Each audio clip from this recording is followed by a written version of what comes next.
1969 में नासा ने Apollo mission को चांद पर भेजा था। इस मिशन में इंसान ने पहली बार चांद पर कदम रखा था और फिर आखिरी बार 1972 में नासा ने इंसानों को चांद पर भेजा। उसके बाद 2025 तक नासा ने इंसानों को चांद पर नहीं भेजा, लेकिन फरवरी 2026 में नासा एक बार फिर से इंसानों को चांद पर भेजने जा रहा है। ये एक टेस्ट फ्लाइट मिशन होगा। इसमें टोटल 4 एस्ट्रोनॉट्स होंगे जो चांद की फार साइड पर जाएंगे और ये मिशन टोटल 10 दिनों का होगा। इस मिशन का नाम आर्टेमिस 2 है। आर्टेमिस 1 को 2022 में लॉन्च किया गया था, जिसका मकसद रॉकेट और स्पेसक्राफ्ट को इंसानों के बगैर चांद पर भेजकर टेस्ट करना था। और अब उसी स्पेसक्राफ्ट में इंसान चांद पर जा रहे हैं, जिसे आर्टेमिस 2 मिशन का नाम दिया गया है। इस मिशन के 3 पार्ट्स हैं। पहला पार्ट है स्पेसक्राफ्ट, दूसरा है मिशन और तीसरा है क्रू। सबसे पहले बात करते हैं स्पेसक्राफ्ट की।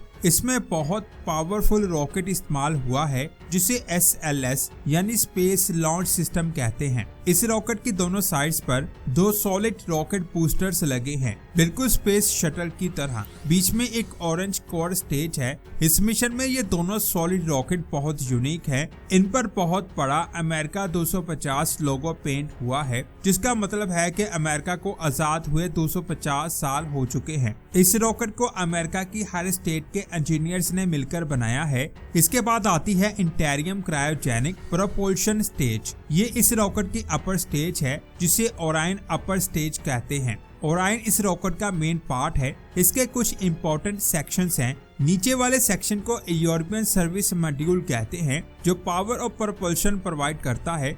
इसी सेक्शन से ओरायन को स्पेस में मूव किया जा सकता है। इसके बाद आता है क्रू मॉड्यूल, जिसे कैप्सूल भी कहते हैं। इसी जगह पर एस्ट्रोनॉट्स बैठेंगे और काम करेंगे। पूरे मिशन के दौरान साइंसदान इसी कैप्सूल में रहेंगे। एस्ट्रोनॉट्स ने इस कैप्सूल को नाम दिया है इंटीग्रिटी। पूरे मिशन में ये कैप्सूल वाहिद पार्ट है जो जमीन पर वापस आएगा और इसके ऊपर वाले सेक्शन को लॉन्च अबॉर्ट सिस्टम यानी LAS कहते हैं। साइंसदान के मुताबिक उम्मीद है एस्ट्रोनॉट्स को इसकी जरूरत नहीं पड़ेगी, लेकिन अगर रॉकेट में कोई मसला आया या वो फटने लगा तो ये पार्ट्स कैप्सूल को रॉकेट से दूर लेकर जाएंगे ताकि क्रू को बचाया जा सके। स्पेसक्राफ्ट के बाद बात करते हैं मिशन की। इस मिशन को आर्टेमिस 2 का नाम दिया गया है।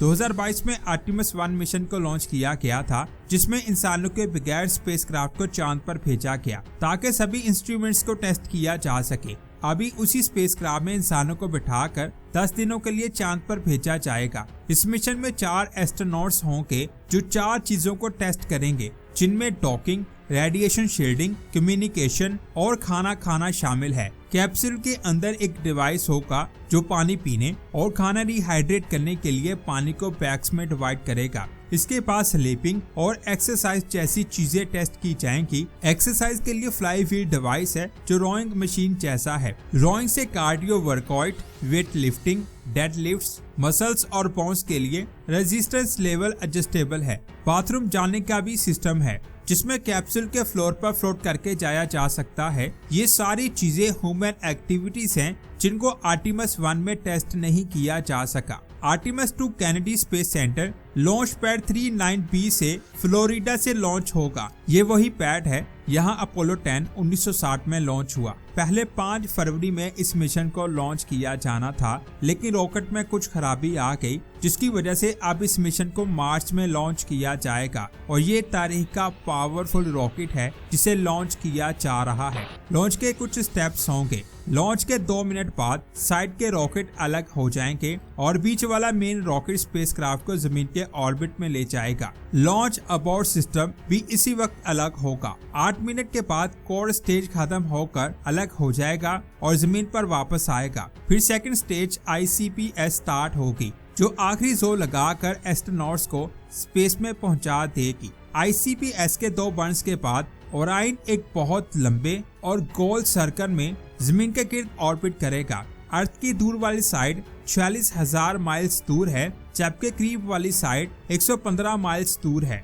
इस पूरी ऑर्बिट को कंप्लीट करने में 1 दिन लगेगा। पहले दिन में ओरायन ICPS से अलग होगा और डॉकिंग की प्रैक्टिस शुरू करेगा। आने वाले मिशन में ओरायन को लूनर लैंडर और गेटवे स्पेस स्टेशन के साथ जुड़ना होगा। इसीलिए ये टेस्ट बहुत ज्यादा जरूरी है ये जानने के लिए कि ऑटो पायलट सिस्टम बिना गलती के कितने सही से काम करता है। सबसे पहले ये चेक किया जाएगा कि थ्रस्टर्स वैसे ही काम कर रहे हैं जैसे प्लान किया गया था। पिछले साल बुच और सनी नाम के 2 साइंसदान कुछ टाइम के लिए स्पेस में फंस गए थे। वो स्टार लाइनर नाम का नया स्पेसक्राफ्ट टेस्ट कर रहे थे, लेकिन उनके थ्रस्टर्स में प्रॉब्लम आ गई। इसी वजह से नासा ने उनको वीक्स की बजाय कई महीनों तक स्पेस स्टेशन में रखा। नासा ये बिल्कुल नहीं चाहता कि ओरायन के साथ कुछ ऐसा हो, इसीलिए आर्टेमिस 2 में थ्रस्टर्स को अच्छी तरह टेस्ट किया जा रहा है। जब ओरायन दोबारा जमीन के करीब से गुजरेगा तो वो अपना इंजन दोबारा स्टार्ट करेगा, जिसे ट्रांसलूनर इंजेक्शन कहते हैं। ये वो आखिरी पुश होगा जिसमें एस्ट्रोनॉट्स चांद की तरफ जाएंगे। अब सवाल ये है कि फ्री रिटर्न ट्रैजेक्टरी क्या होती है। इसका सिंपल मतलब है कि चांद और जमीन की ग्रेविटी से स्पेसक्राफ्ट खुद ही जमीन पर वापस आता है। इसके लिए किसी भी एक्स्ट्रा इंजन बर्न की जरूरत नहीं होती। ये टेस्ट मिशन के लिए बहुत सेफ तरीका है। अगर आर्टेमिस 2 में कोई भी प्रॉब्लम हो जाए तो ओरायन सिर्फ ग्रेविटी की मदद से वापस जमीन पर आ जाएगा। बिल्कुल इसी रास्ते से अपोलो 13 के साइंसदानों की जान बची थी। आर्टेमिस 2 मिशन का मून तक सफर 4 दिन का होगा। इस दौरान साइंसदान इमरजेंसी प्रोसीजर्स टेस्ट करेंगे, जैसे कि अगर किसी बड़ी रेडिएशन इवेंट का सामना हो जाए तो क्या करना है। अगर ह्यूमंस को मून या फ्यूचर में मार्स तक जाना है तो साइंसदान को डीप स्पेस रेडिएशन से बचने का तरीका सीखना होगा। ओरायन के अंदर एक स्पेशल शेल्टर है और साइंसदान चेक करेंगे कि ये रियल सिचुएशन में कितना इफेक्टिव है। ये बात याद रखें, आर्टेमिस 2 मिशन में चांद पर लैंड नहीं किया जाएगा। ये सिर्फ लूनर फ्लाई बाय मिशन है। अगर आप अपोलो 8 मिशन को जानते हैं, अपोलो 8 मिशन को 1960 में लॉन्च किया गया था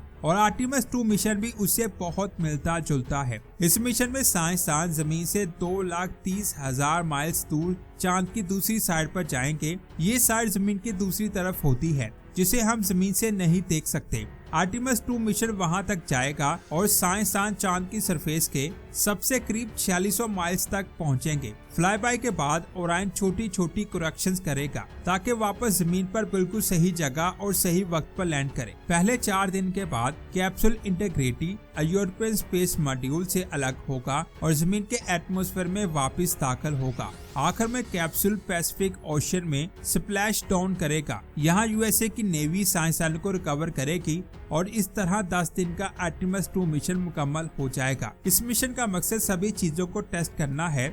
इस मिशन के बाद दोबारा से इंसानों को चांद पर भेजा जाएगा और इस बार चांद पर इंसान लैंड करेगा। आपका इस मिशन के बारे में क्या कहना है, कमेंट्स करके जरूर बताएं। जब इस मिशन को लॉन्च किया जाएगा तब भी मैं इस पर बहुत डिटेल वीडियो बनाऊंगा। वीडियो अच्छी लगी तो इसे लाइक और शेयर लाजमी करें। मजीद अपडेट्स के लिए हमारे चैनल को सब्सक्राइब करके बेल आइकन को प्रेस करें। मिलते हैं एक और शानदार वीडियो में। अपना बहुत सारा ख्याल रखें। अल्लाह हाफिज।